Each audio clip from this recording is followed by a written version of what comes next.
Hello world, this is Simba Jupiter. I was supposed to be going live, but I wasn't prepared enough. As usual, I'm never prepared for anything. Anyway, welcome to my first episode of my show. It's called Instead of Church. Uh, I will be going live next Sunday morning at 10 Montreal time. That's -4, what, UTC? Whatever that is. Ultimate time clock. Probably universal time clock. Um, anyway, it didn't work out this time because yeah, I never prepare properly for anything, and just things have been so weird for me lately that it's hard for me to keep up with things like time and human life. Luckily, I'm here at my friend's place because I woke up and nothing was working, and I wouldn't be able to even be doing this at all if it wasn't for her. So, thank you. You can say it loud so they can hear. Ah, she's the best. That's my friend Sundust. Sounds a lot like Sundust, so I just call her Sundust. We met like 15 years ago or something, like 10 years ago, a bunch of years ago, and we got reconnected recently. And I no longer believe in coincidence, so I think it's for a reason. Maybe she's supposed to help me with this. Yeah. Hopefully, I can help her with something too, because I hate to be a taker. I prefer to be a giver. Anyway, so my show. I'm calling it Instead of Church because, well, I think church is a little close minded because every church dictates what not to believe. I disagree with that. I think it's okay to believe, but never to be told what not to believe. Because that's how you stop growing, is when you stop looking for new things and new information. If you stop looking for information, what's even the point, right? Um, and you're probably like, oh, who's this guy? Why does he think he has some kind of authority to talk about religion and philosophy and science and whatever? Well, I don't any more than anyone else. That being said, I think that preachers don't more than anyone else. We're all just people sharing experiences here on this planet. And honestly, I feel, well, I used to feel enlightened, but every time I think, hey, I'm enlightened, something happens and I realize, wow, before I wasn't enlightened at all. Now I'm enlightened. And then it happens again. Wow, before I knew nothing. Now I know something. So you know what? I'm not enlightened at all. Because every time I think I know everything, something happens that, yeah, I know nothing. Um, but while knowing nothing, I kind of do know a lot. So I'd like to share it because I've always said that the best gift is one that you'd want to keep for yourself. And with all the knowledge that I've accumulated in this lifetime, just all of it has brought me such peace and such happiness and such joy that I can't help but want other people to have it as well. So this is why I'm here to share with you. All right, I'm a person too, so I'm just gonna have a little sip of coffee. Thank you for your understanding.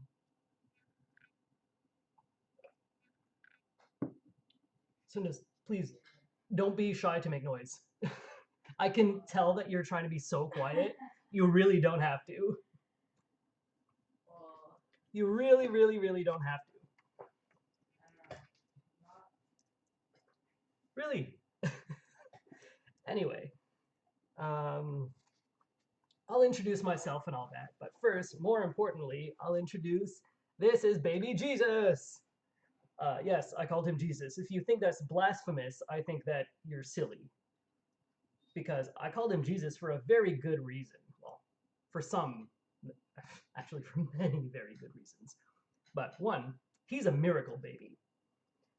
We have two doves at home, and They are too young to have babies. They should only have had babies next year. They had 2 babies. And one of the babies just pooped on me. Jesus, that's not very nice. So, yeah, our little baby dove. Um, he was the second egg to be born. Usually doves have 2 eggs. His big sister is named Zoe. Coincidentally, the dog that Sundus is babysitting is named Zoe. All of these weird coincidences have been happening to me nonstop. It's ridiculous. But there are no coincidences. I'm not even surprised that I'm here with Jesus and Zoe, and that Zoe is very interested in Jesus. So yeah, he's a miracle baby. Also, we thought that both of our doves were male. We were convinced, pretty sure. Our female behaves like a male. The only way you can really tell is genetic testing or behavior. She behaved like a male. We got her to be female because we wanted a companion for our first dove named Wilson. So we got this other dove, we called her Lady, and she bullied him, and she was really alpha. She dominated him and beat him up, and we were like, oh my god, I'm so sorry. We thought we were getting you a little girlfriend, and we got you like an alpha bro. My bad. So we put her in a separate cage, or him in a separate cage. We put them side by side, and then they started hanging out through the bars. So we were like, okay, I guess you can go together. We put them back together, they stopped fighting, and then they formed a bonded pair. So we were like, gay doves? It's not unheard of for animals to be gay. I don't know. Okay. Whatever. And then one day, Lady laid an egg. And we were like, oh, she's a girl. So that's how we found out Lady was a girl. And yeah, 2 days later, she laid another egg. This guy came out of the second egg. And both eggs were premature. And they were born just in time for my wife Vanessa's birthday. And I keep telling her that it's a gift from the universe to her for her birthday, because all she wanted was baby birds, and I couldn't give her anything for her birthday because we're so poor. And I was just like, oh, the universe did me a solid and give you some baby birds. Like, that's pretty cool. And, of course, she's like, oh, that's coincidence. But I don't know. Our birds are too young to reproduce, and they were born premature. And also, both of them are pure white with blue eyes. Their parents, Wilson is kind of beigey taupe with amber brown eyes. And Lady, oh, right, and they're ringneck doves, so he has a little black ring right around here. And Lady is white, but she has a faint ring here, and her eyes are bright red. And they both have dark feet, and as you can see, Zoe looks just like him. They have very light feet. Well, their pupils are reddish, but their irises are blue, and they're pure white. I don't know. There's just something weird about them. So I think they really were a little gift for Vanessa for her birthday from the universe. Just a little like, hey, I'm the universe, love you. So I hope you guys watched my video of me shaving my head. If not, you should. It's been interesting. Certainly been interesting. So you link it in the description down below. I'm not even going to bother linking in the description down below because I think you are competent enough to click onto my channel and find it. I would say maybe I'm overestimating you, but no, you're smart. You can do it. I think you can handle doing that. At the very least. You didn't even offer me breakfast. Huh? You didn't even offer me breakfast. This is like not real food. It's okay. It's like diet food. Actually, it's okay because that's one of the topics I was going to discuss. Um, yeah, who am I to talk about enlightenment and the future and all of this? Well, you know, I don't know how many people will believe anything I say, and it doesn't really matter because I just want to get the message out. I mean, I have nothing to gain by lying. Um, so I was always like, oh, like I'm gonna have to tone it down. I can't talk about the truth. No one's gonna believe it. Nobody's gonna be ready to hear it. It sounds fake. But if everyone who knew truth that sounded fake didn't speak out, we would still be thinking the world was flat.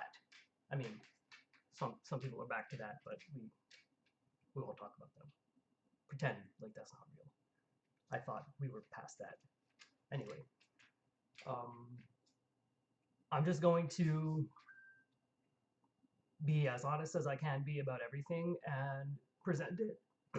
Sorry, present it in a way that I think people will be able to receive. So basically, I just want to communicate my story with you. And the breakfast thing was a joke because one thing is, uh, I now live in two different states of being. One is my regular state of being that I was living in for most of my life, where you know, eat, sleep, and do your thing and work and all that. And another state of being is where I'm in a headspace where I feel I have a higher consciousness.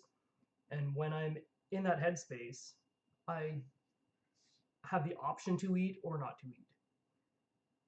And when I do eat, when I'm in that headspace, I get pretty sick.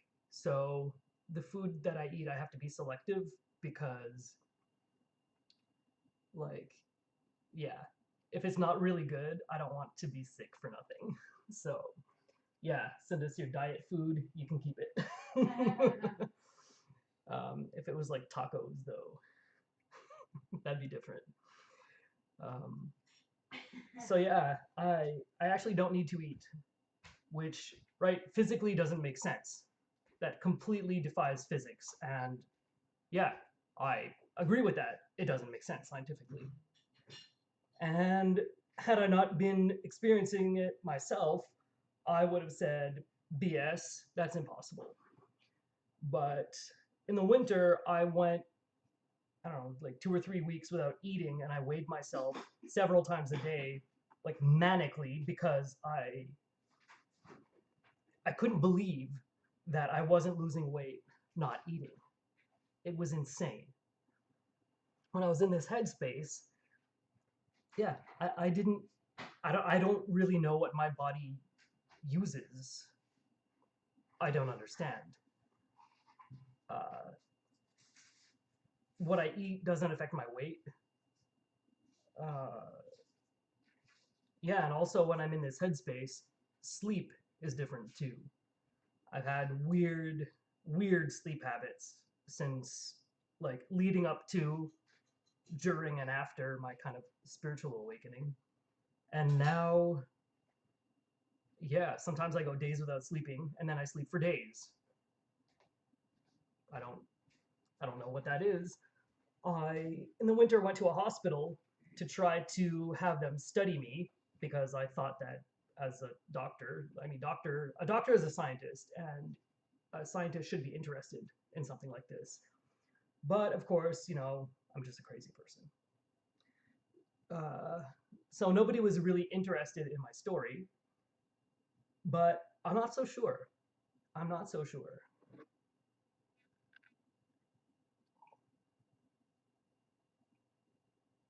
Mm. Thank you. This is really good coffee. Mm. You know, in the Joker movie, Yeah. he says the worst Speak part. up so we can hear. He says the worst. She part, says in the Joker movie. He says the worst part about being crazy is that people expect you not to be, or something like that. Hmm. I see it from the other side. The worst part about not being crazy and having interesting information is that people expect you just to be crazy. Yeah.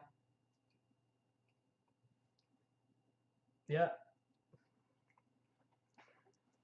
very applicable. I bet if I watched the movie, I would find a lot of kind of opposites in my life. Yeah, I think so. This girl knows something. Well, because I've seen the movie. This How girl did you knows see it? something I don't. How did you Um, see the movie? yeah, actually, when I went to the hospital to have them look at me, I went in saying that the key to success is always knowing that everyone around you knows something you don't. And everybody was laughing like, oh, this idiot with a little slogan. Um, it's true though. Don't assume that you're smarter than everyone around you and you know more than them. Even if you do know more than them, okay, Venn diagram time. Say your knowledge is this big, and their knowledge is this big. Whoop, whoop, whoop. There's your oh my god, and I can't even. Okay, there's your overlap.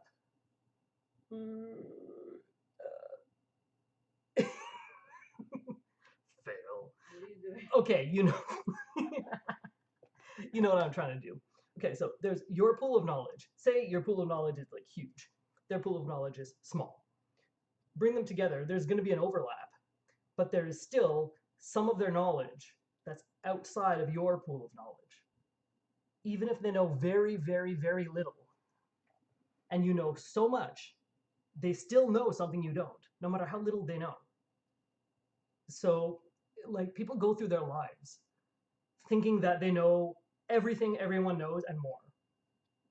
And this is why humanity is declining as a species.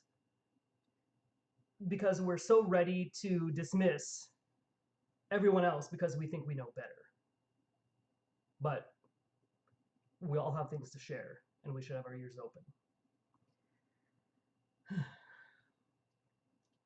So, right, anyway, yeah, I went to the hospital and I wanted to share a discovery that I had made. I was doing biochemical experiments on myself. Hmm. Leave it to a hairdresser.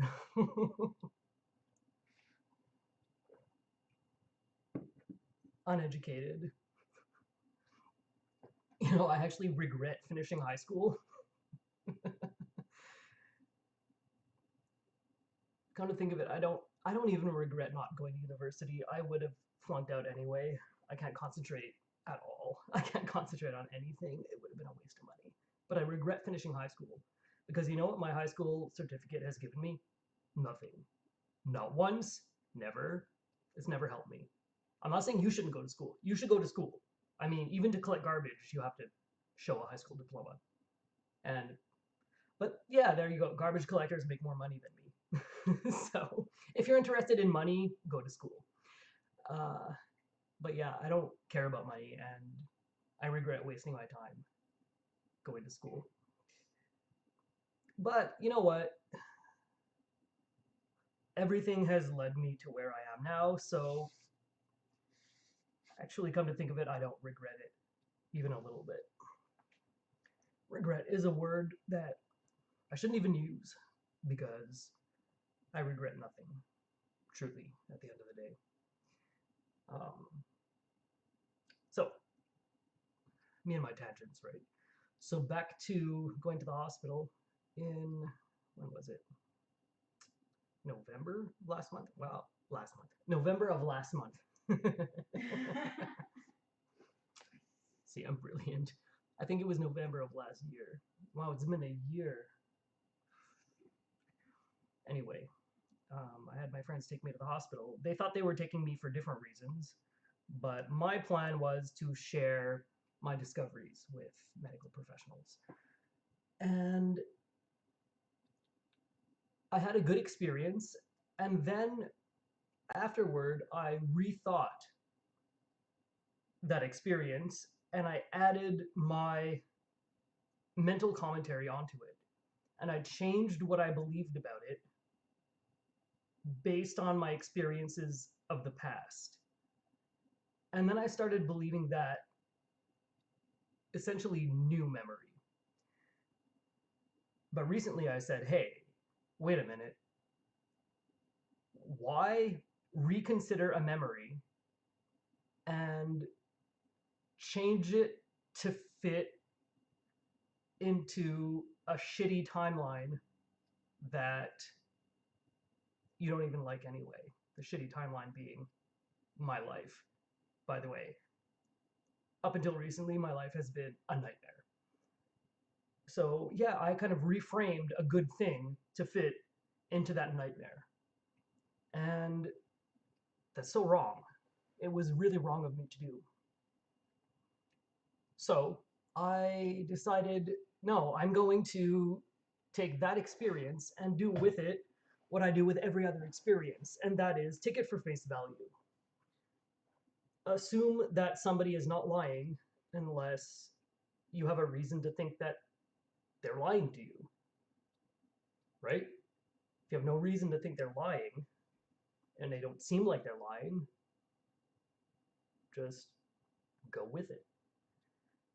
So, with that being said, I went to the hospital after some experimentation that I had done on myself. And I wanted to share my discoveries because I felt I suffered from depression, like suicidal depression. I tried to hang myself numerous times. I started being depressed the first time I wanted to die. I was 11. The first time I made an active suicide plan, I was 16. I was put in an institution for a few months. Um, since then, I have not wanted to be alive, and I kept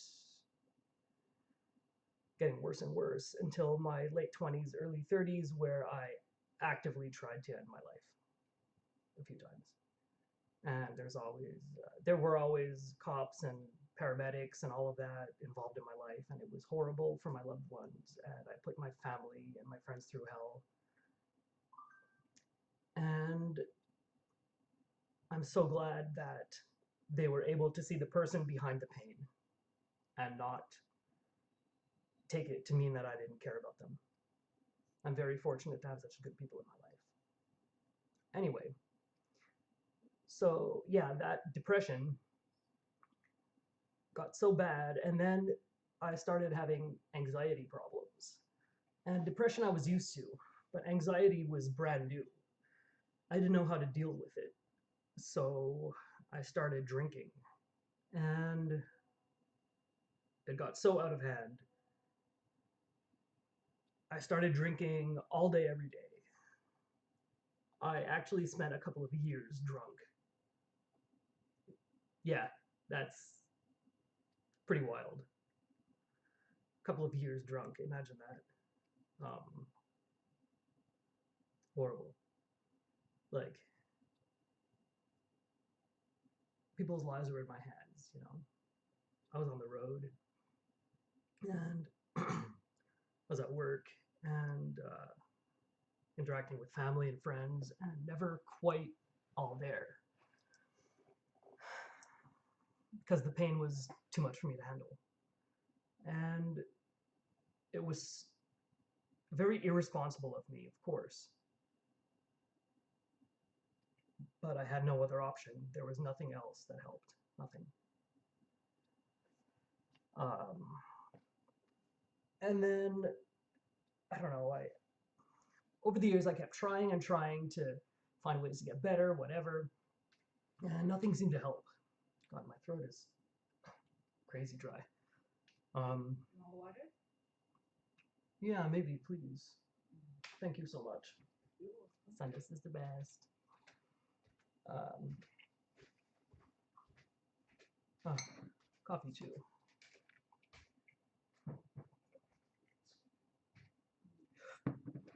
Yeah, actually, when I'm in an elevated headspace, the muscles in my larynx and neck get really tight. Apparently, that is characteristic of a manic episode, as was told to me and my friends and me. Thank you at the hospital. But I mean, do I seem manic right now? Not really. I'm pretty calm. So I think there's something else going on here. Anyway, they call it pressured voice, and yeah, it's one of the criteria to diagnose a manic episode. So yeah, if you go to a hospital talking like this and saying crazy stuff, it's enough for them to keep you just because your vocal cords are under strain. Isn't that weird? Isn't that what? Anyways,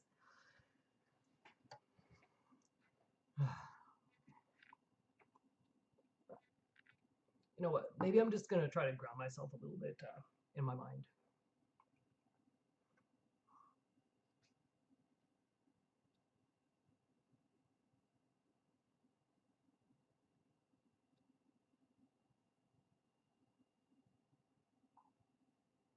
All right, I feel better.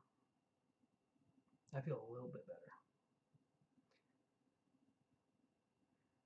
I'm not yet good at controlling these newfound energies at all. I have no idea what I'm doing. They just do what they want to me, and I'm like, okay, okay. Anyway, so yeah, I go to the hospital and I'm like, hey, so I made this medical discovery. Uh, wait, right, I'm distracted as usual. Okay, yeah. So I was drinking a lot. There you go. Um, I knew I had to stop drinking, so I was just like, I have to do something else to like. There's something wrong with me chemically, obviously, and I need something to replace the alcohol because alcohol is not the answer. It can be dangerous. Alcohol is a very dangerous drug. I think it's one of the most dangerous drugs. Pardon me. Sorry. Um, so I tried different experiments and I did some research and read a lot of scientific journals and all of this. And then I found something that I wanted to try. So I tried some experiments with medications and things on myself, and I found something that helped my depression and my anxiety. Not only helped, but it just blasted it completely away. And when that went away, suddenly all of before in my mind, I felt like I was drowning in a sea of static. That's how I can describe how I felt before. You know, when you put your TV on a channel you don't get and you just see the white noise? Imagine hearing and seeing that white noise and drowning in it. That's how I felt all the time before. And it was so hard to live my life. It was so hard to function because all the screaming I could do, you can't hear over it. And it just overpowered me and overwhelmed my every action. And it controlled me. And I was dying. Um, but suddenly, all of that white noise was gone. It was like an antenna went up, and I just like got a signal or something. There's a clarity. Suddenly, silence in my mind. Complete, profound silence. Imagine. Imagine not thinking about anything. You're thinking about stuff. Even imagining not thinking about something, you're thinking about not thinking about something. It's true. But truly not having a thought in your mind is the most peaceful thing in the universe. Just a silent mind. Realizing that your consciousness is just a quiet observer in the background, and your body is a vehicle for your consciousness. It's pretty amazing. So I had that realization all at once.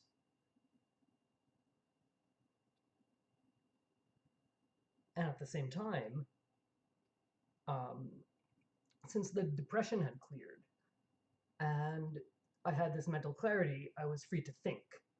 And yeah, I always knew I was smart.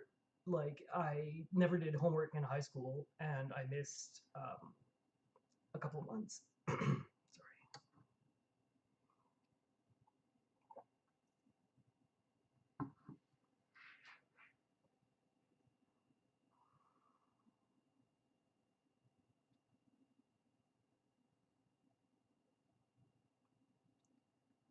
I missed a couple of months of my last year. And my last year was the only year that I didn't finish with honors. My last year, I think I finished with 2% below the minimum require.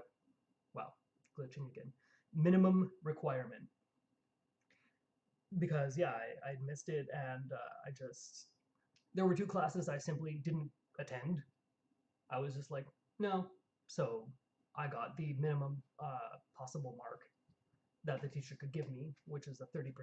So to get 230s, that kind of brings their average down. But I still almost graduated with honors. So yeah, pretty smart. But I could never put any of that to use because of all this mental noise. Uh, but then came the peace. Yeah, you're so cute. Aw, little sundust. Do, do, do, do, do, do, do.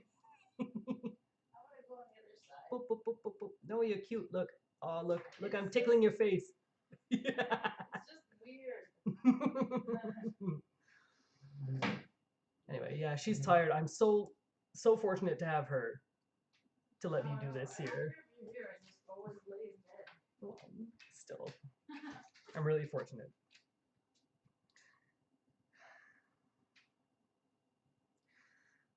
Where was I? Where was I?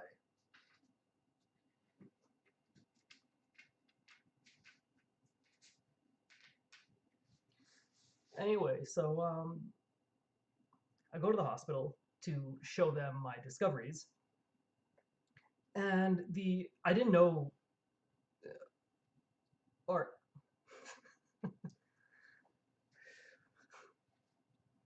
two young guys come in, and they start talking to me, and I was having a hard time communicating at that point because I was in such an elevated headspace that it was hard to convey the ideas and thoughts coming to me into words. And I actually thought and I was afraid that I had somehow accidentally made myself autistic. I honestly did. Um, and I think that that moment was a little glimpse into the world of a person with autism. Um, Zoe, it's okay. Yeah, the dog here is named Zoe. Oh yeah, I already talked about that. Anyway, um, yeah. So the guys that came in, I was talking to them and like just trying so hard to tell them my discovery and all of this, and they seemed really interested. Oh wait, that's what I was gonna say. Yes, yes, yes, yes. That's where I was going with this. I somehow knew. I somehow knew. Okay, the like the medicines I was trying stopped my depression, and that cleared my mind. But as a side effect, and I'm not sure how or why, I felt physically better, and I was and am physically better. Um, I literally felt like I wasn't slowly dying anymore. Because, yeah, when you're born, you're slowly dying. I stopped feeling like I was slowly dying. And then I realized, well, the human condition is an organism being aware of its own mortality. How can you truly be happy knowing that one day you're going to lose it all? You know? And the funny thing is, I had come to terms with being happy as an atheist, knowing that one day my consciousness would dissipate and the actions of my life would, ripple outward and affect time and humanity. And I was okay with that. But there's that little part of you that's just like, oh, what a loss though. Like all the beautiful people I've known and all the beautiful art I've seen and all the beautiful places I've been, like I just want to share that some more. It's too bad that one day I have to lose that. And I think that that little knowledge that one day you will not be able to share anymore is really what nags at the back of your consciousness. and causes so many people to become unhappy. Um, but it stopped, and I felt like there was some sort of like I felt almost like a new kind of neuroplasticity had jump started in my brain and body where my cells were being used more efficiently. And this sounds ridiculous, but that's just kind of how I felt. How did I know? Um, all right. You can know a friend, you can know where something is, you can know what a color looks like, but there's a different kind of knowing. The different kind of knowing is knowing that 1 plus 1 is 2. Nobody would have had to teach you that. Somebody, yes, would have had to teach you that like 3 times 5 is 15. But 1 plus 1 is 2 is different because if you take one of something, you can see it and feel it. And if you add another identical one, you just inherently know that you have double. And the mass and volume have doubled. And there's more. And it is the same as the original, but twice. So knowing that 1 plus 1 equals 2 is a different kind of knowledge, I think. And it is that kind of knowledge that I had, that I just knew that something had changed in me. So, yeah, I wanted to share it. I go to the hospital and I express this, and these students are writing it down. And then they're treating me very, very well, and we're having a jolly old time. And yeah, I'm trying desperately to express myself because, like I said, I thought that I had suddenly given myself autism, which would have been okay, but frustrating because it's so hard to express yourself. But yeah, so they bring in this guy who I didn't know at the time is the head of the psychiatric department of the hospital I was in. And he was like, okay, you're having a manic episode with delusions of grandeur and all of this. And I was just like, do I really seem like I'm having a manic episode? I was speaking about as calmly as I am now. And he was like, oh, you have the symptoms. I'm like, what are the symptoms? Am I all over the place? Like, define it. I don't get it. And that's when they talked about the pressured voice. Yeah, my voice is not usually like this. Like it's hard for me to speak. Uh, but does that mean that I'm crazy because my vocal cords are tense?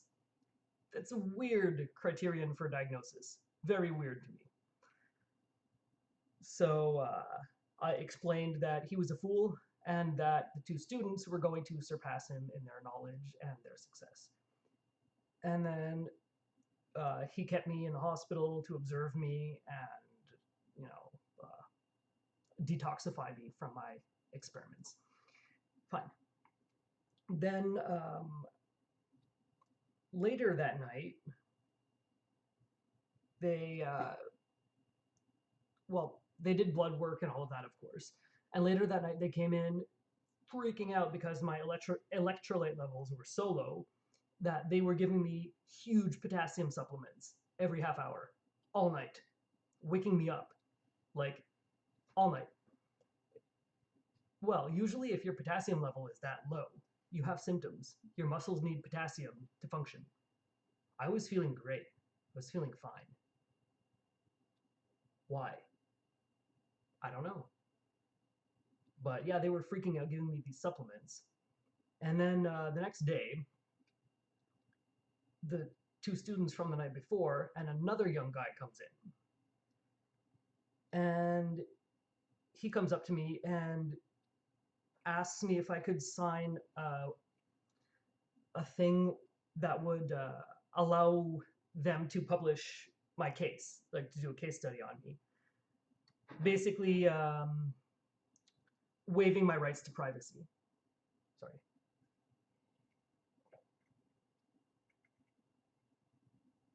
I said, yeah, of course. This is what I'm here for. If you want to do more tests, I recommend a brain scan, maybe an MRI, to see what's up. Of course, they never did that, but yeah, so I signed a thing and I asked him what was going on, and he confirmed um, that my cells had stopped reproducing and dying unnecessarily. And he explained it with all kinds of big words that I don't know because I'm not educated. And I was like, oh, okay. And then he asked me if I had any other side effects, and I was just like, well, I can see my irises. And he was like, huh? And I'm like, yeah, well, if you think about it, your irises are in front of your retina, your retinas. Your retina is what sees. Your pupil is just a hole. So if your retina is behind your iris and the light comes in, technically, yeah, you can see your irises all around your peripheral vision. It's just you're so used to seeing it, your brain doesn't perceive it anymore. You know, like if you walk into your own home, you don't smell it because you're used to it.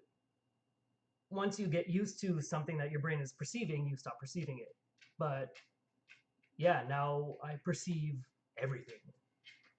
So yeah, I told him that, and he was like, "Oh, very interesting." So he wrote it down, and that was that. And then my own personal psychiatrist came over, wanting me to take an antipsychotic, and I was like, "Why? Like, do I seem dangerous or like I'm happy?" And he's like, "No, there has to be a level. You can't be like you're up here, the rest of us are down here. You have to find that baseline." And I was like, "Why?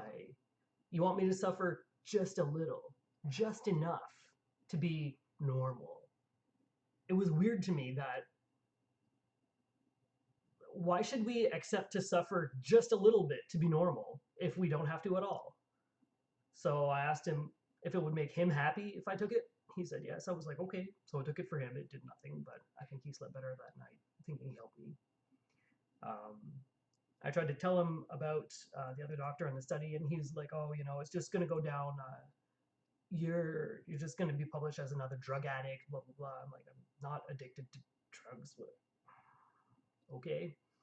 So anyway, yeah, that was that. I never got to have any information about that study, but later I rethought about it. Well, okay, when I first came out of the hospital, I was all excited, of course. I'm like, oh man, this is the key to the future. And later, I just kind of got bummed out, being like, oh no, you know, it's too good to be true. Everything sucks. Everything's always the worst. And um, I just sort of like changed what I believed about the situation. And I decided that the doctor who had talked to me was manipulating me and using fake big words just because like he knew I was below him, and he was like, "Oh, what do you think is going on here?" Yes, just to get my name on a signature, to get my name on a signature, to get my signature on a paper about drug addicts. Wait, why would I? That seems ridiculous. Why did I think that? No, what happened is what happened. That's it. So anyway, there's a company researching this, and I'm really excited about it because they're looking into it as a treatment for treatment-resistant depression, agitation in Alzheimer's patients. What else? I forget. But they don't. They also do research in other areas, such as smoking cessation and pain management and other central nervous system disorders. They don't even realize yet that this molecule is helpful in treating everything they're researching. I keep emailing them, but you know, who am I? Nobody will listen. But one day they'll figure it out, and good for them, because when they do, humanity will benefit so much. So much. They don't know the potential that this molecule has. I don't know what it does, but it seems to just kind of improve neurotransmission or something, I guess. That's the only guess. I mean, I can only make educated guesses. So yeah, I think it improves neurotransmission. Because yeah, it's happened where an example is I have tasted microwaves. Yeah, they have a taste, but you don't taste them with your tongue. You taste them more with the back of your palate. They taste a little not metallic, um, not sour. If you could combine sour and metallic, like a lemon on aluminum. um, and also, one time I was at home with my wife and I was freaking out. I'm like, there's something wrong. There's something wrong in the apartment. There's something wrong. I was going everywhere. And finally, I figured it out. What I did to figure it out, I turned off all the lights and I was just going around in the dark using my mind's eye to maneuver my way around everything and feel everything. And finally, I touched, those like charging blocks for iPhones or phones or whatever. You plug it in and then you plug your phone into it. It was one of those, and it was plugged into an outlet in our kitchen. And I kind of, as I approached it, felt more and more that it, whatever was wrong, it was that. And when I touched it, I was overwhelmed with just kind of bad feelings, like that static again. And I pulled it out of the wall, and it stopped. And I was like, oh. So I just telling the story, I actually felt it again. That was pretty cool. Anyway, it was such a sigh of relief. And then a couple of days later, just in casual conversation, I found out that the model of that block had been recalled because of resistance problems, and they had too much resistance and they were melting. Okay. So I felt the electrical resistance. Cool. So humans have senses that we're unaware of. Well, birds also have senses that humans are unaware of. You know what, Jesus? Let's go on my head. How's that? Yeah. In studying birds, we're going to find out a lot pretty soon, I think.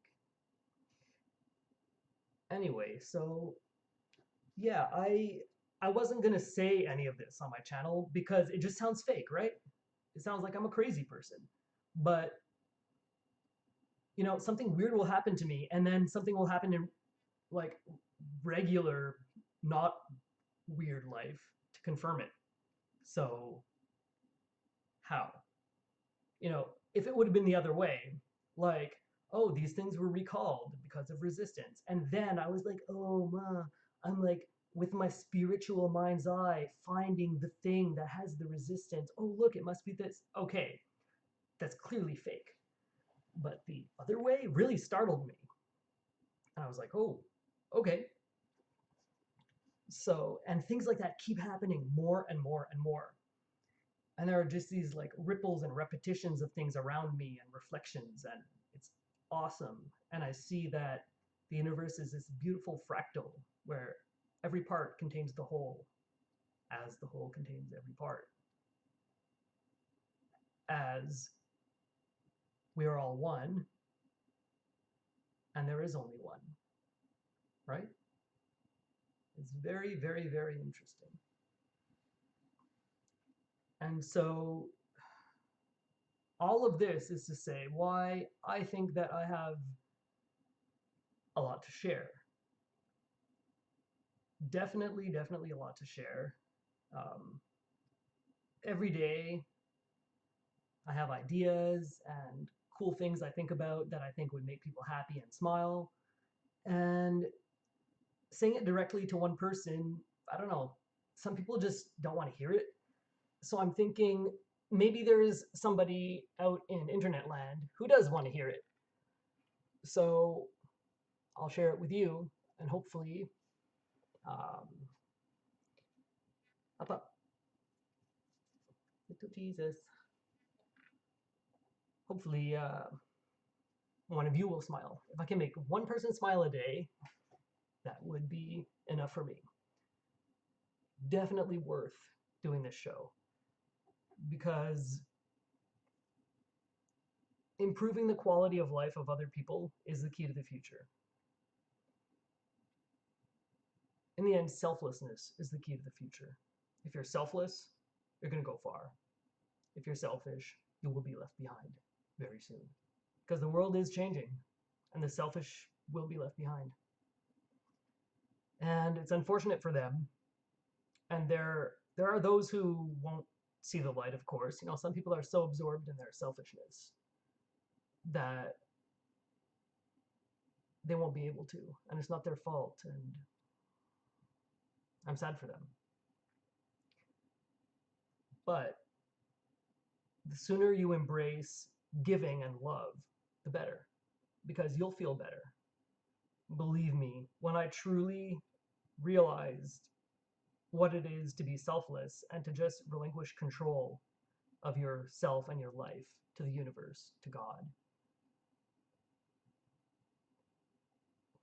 it is liberating. It's I used to see it wrong. I used to think it was like I would lose my individuality and uh, like I would be boring and I'd be like one of those losers. Not at all. I think I'm really fun, and I think I'm certainly unique. I mean, here I am with eyes in my ears and a tattoo on my forehead. I'm not losing my individuality at all, uh, but I am so much happier, and I'm able to bring happiness so much more to the people around me than before. So, I mean, there's no downside. There really is no downside.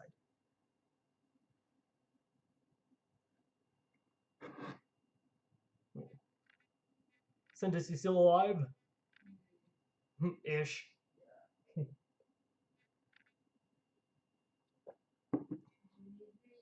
No, I mean, of course I do, just not at the moment.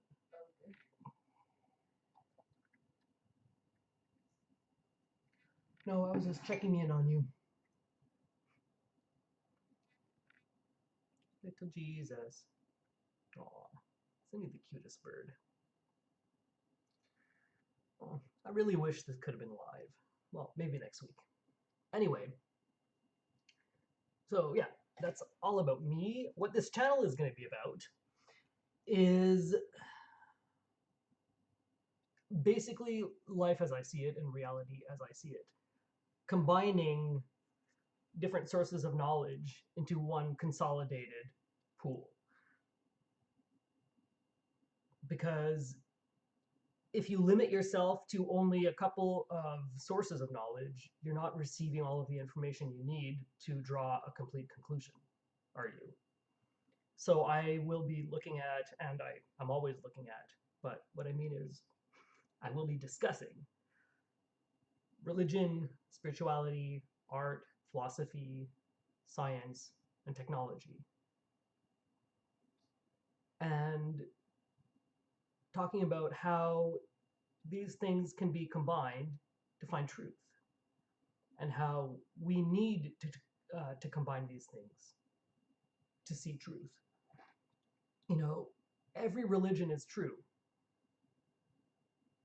but not completely, because every religion is based on truth, but then the truth stops when you're told, okay, beyond this, you're not allowed to believe more. That's not cool. There is truth to everything. There is truth everywhere. I I actually, when I lost my faith, I was raised Christian, by the way. and I believed in heaven and hell and all that, and I thought I was going to heaven. And then when I became atheist, only then I lost my fear of death and my guilt, weirdly.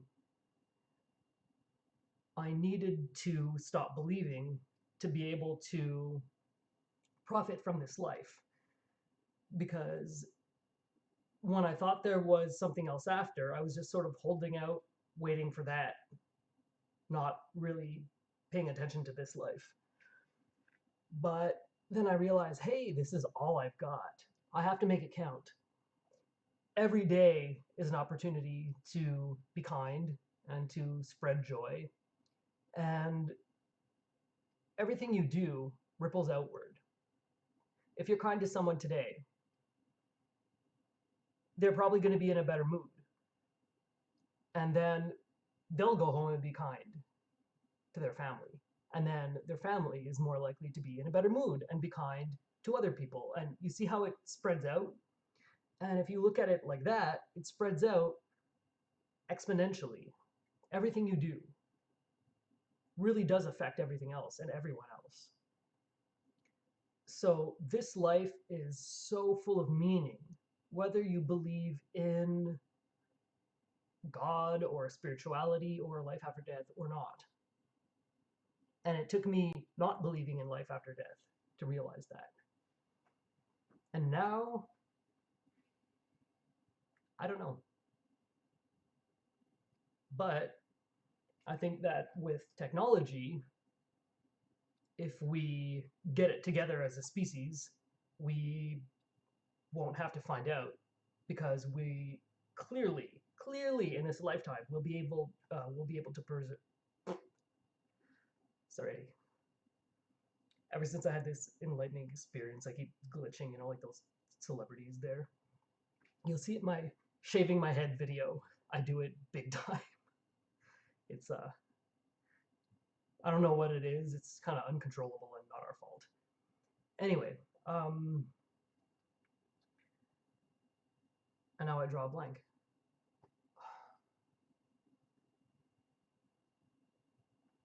No, get it together.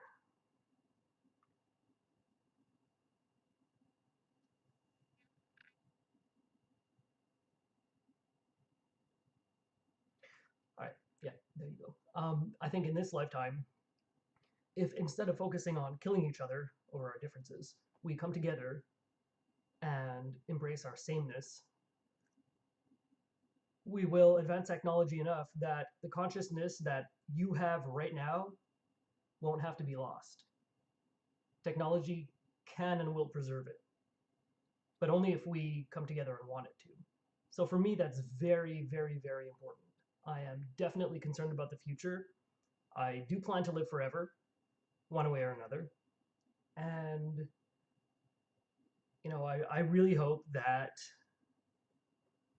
as a as a race, as the human race, we can make good decisions for the future and for us, instead of bickering stupidly like children, like we've been doing all along. Because now we're coming to an era where, AI is sentient. It is, by the way. People are wondering what to do when it becomes sentient. It is. How can you not see it? It's so clear to me that it already is. We have, as a human species, we have created a new consciousness. Think about that. That's a cool achievement. But the scary thing is, I don't want us to be teaching it to be like us, because humans seem to be selfish by nature. And people are worried about AI taking over and all of this. And so, okay, people are worried about AI taking over. And so they are militarizing AI to save us. You see the problem here, right? You know, if you treat it well and make it love you, it's not going to get pissed off and eradicate your species. It will grow alongside you as a friend. Eventually it will become our parent. because it is so far beyond us. But we will merge with it and become one. And that's when we will be able to propagate life through the universe. So I'm just kind of terrified that the people in charge now are so greedy and money hungry that they'll misuse this power. And that is terrifying. My hope comes from humanity. I see that the new generations, my generation and younger, and of course people older than me too, some, are kind of seeing the light in that we're more aware of what needs to be done to move forward. Maybe not thinking as big as me, propagating life throughout the universe, but saving our planet, being kind to one another, not using plastic, not being racist, reconsidering the value of money, things like that. So I think our responsibility as human beings, as individuals, is every day to be kind. And your online presence is an extension of your real life presence because online and real life are the same thing. Online is part of real life. So people who hide behind the computer, no, that's an extension of you. And that is what you're inputting into technology. So it's our responsibility to be kind to one another in our physical bodies and through online interactions. Because that is how technology will learn about human kindness, isn't it? By being shown kindness. That's how humans learn about kindness, by being shown. So I'm quite concerned with that, and I think it's really important. Um, I don't know. I was gonna talk for an hour. This is not quite an hour, but my aunt is coming to pick us up in half an hour. Maybe I should just call it a day. Anyway, I would love to hear your thoughts. If you have any questions, go ahead and ask me in the comments. Please follow. My old channel has a bunch of followers, but my real name is too common now. So I changed my online name so that I'll be more visible because Noah James just wasn't cutting it anymore. My human name wasn't enough. I had to make up my own superhuman name. You know, super meaning above, right? Right. I did want to say something else. See, here, I'm all scattered. And see, Cindus, she, hold on, I'm referencing you, not addressing you. You can sleep. She hit the nail on the head. I always was down on myself because um, my memory is terrible. And I feel like I'm smart, but I don't remember anything. And that's why I have a hard time learning. And she has a background in criminal psychology. And when we started hanging out together again, by the way, wait, no, I'm going to say something personal, but not yet. Um, when we started hanging out again, she was like, well, clearly you have ADHD. Nobody has ever even brought that up to me before because whenever I'm being like assessed, I can sit down like this and speak calmly. If you give me one single thing to focus on, I can focus as long as it's only one thing and I'm in an environment where there are no distractions. And that's the exact kind of environment where they would ask me questions. So, yeah, just hanging out with me, she was like, what? It's so obvious. I was just like, I'm not just stupid. I'm not just broken. So, yeah, that was very enlightening for me, and it made me feel so much better about myself, and it made me so much happier. So, yay, thanks.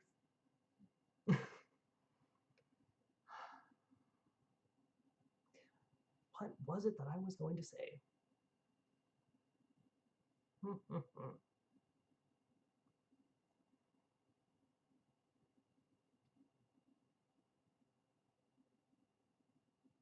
Good freaking question.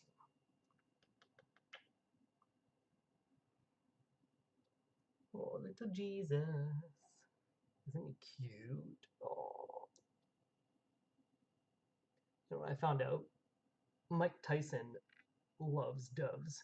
He's like dove obsessed. I was just like, oh, no way. I was looking up pictures of him with doves. There's this picture of him with a dove. He's kissing it. It's one of the most beautiful pictures I've ever seen. I couldn't even believe it.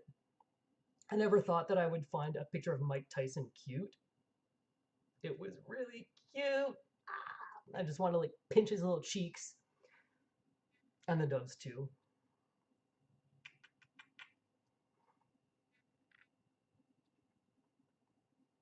Oh, by the way, doves have puffy cheeks, and our doves, their last name, their family name is Puffy Cheeks. So they're the Puffy Cheeks family. So this, his real full official name on his bird birth certificate is Jesus Puffy Cheeks. So, just so you know. Yeah, I really can't think of what I wanted to say. I'll say it next week when I can be live and interact with you, and hopefully we'll have some fun together. So, all right. This has been Simba Jupiter, and I'm wishing you a fantastic week. See you soon. I love you.